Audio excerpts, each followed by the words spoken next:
mengaksesnya menggunakan perintah Django start admin, Django admin, terus start project. Dan di sini saya menggunakan nama main sebagai nama projectnya. Saya akan tulis main, lalu enter.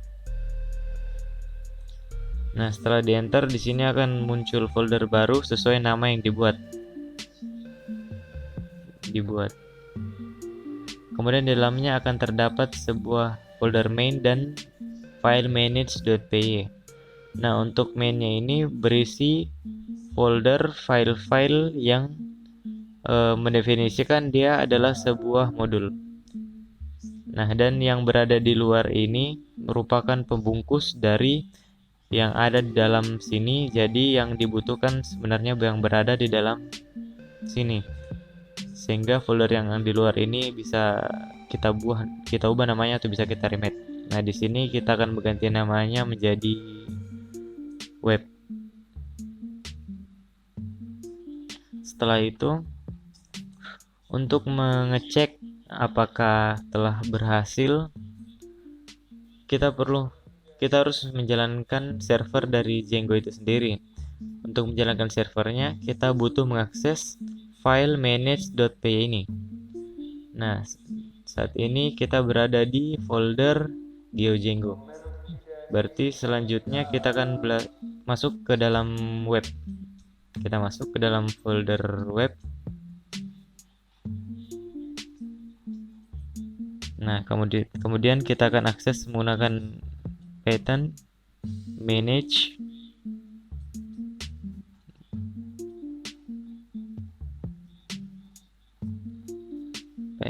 manage.py, kemudian enter.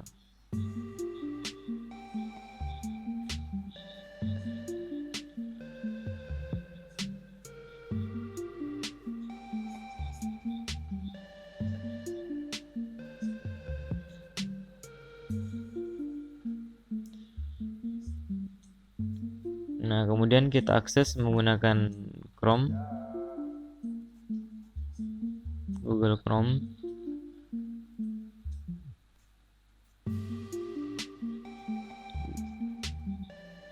Nah, jika telah muncul tampilan seperti ini, berarti kita telah men-setup Django versi 2.2.11. Kemudian kita akan berkenalan dengan struktur project dari framework Django itu sendiri. Untuk membahas mengenai struktur, saya akan menggunakan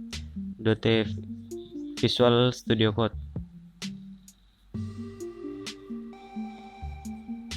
Kemudian saya akan membuka open folder dan arahkan ke lokasi penyimpanannya.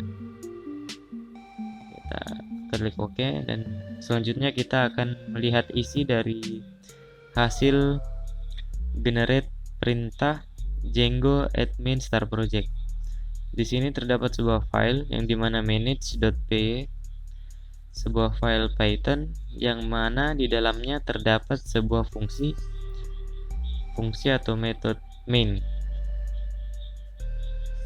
Nah, metode main ini adalah metode utama yang akan dieksekusi oleh Python.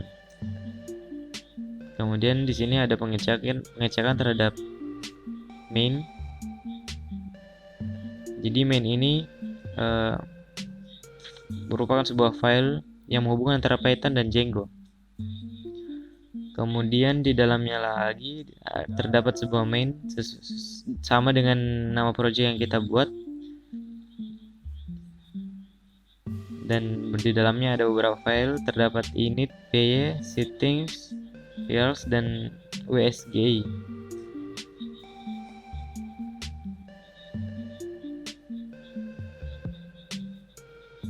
Nah, ini artinya kita dapat sebagai sebuah modul yang dimana kita dapat mengakses,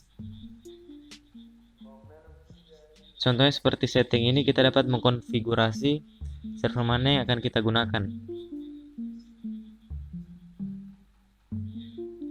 Kemudian Di sini kita lihat ada beberapa. Yang pertama ada juga templates, database.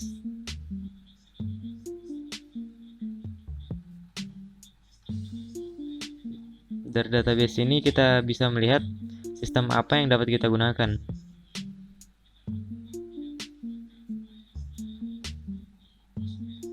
Nah, di database ini kita dapat mengganti backends atau MySQL. Masuk ke dalam URLs.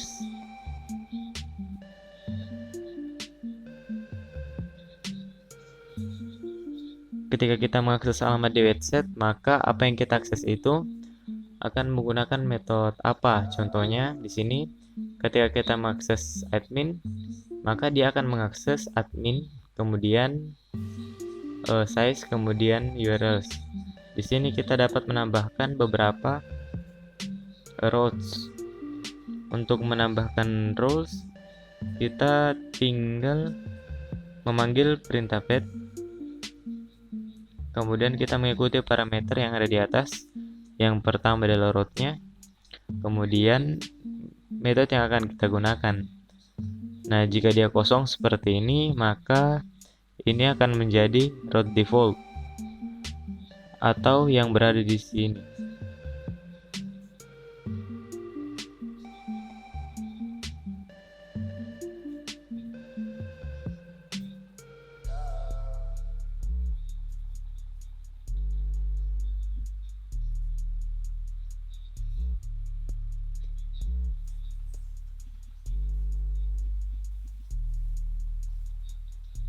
Nah, untuk membuat sebuah metode untuk menjadi sebuah request, kita perlu mendefinisikan parameter yang bernama request. Kemudian dia akan mereturn sebuah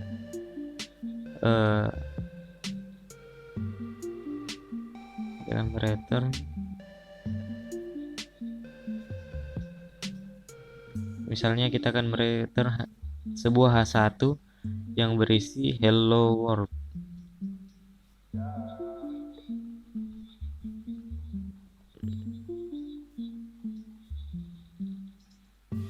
Nah, kita perlu import from Django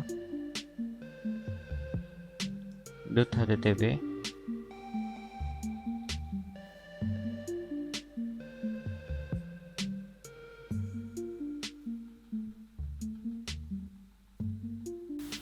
Lalu import http response. Nah, setelah itu ketika kita mengakses yang berada di sini, maka sekarang yang tampil adalah hello world sesuai dengan apa yang kita definisikan di sini. Kemudian terdapat sebuah file yang bernama usg.dpe.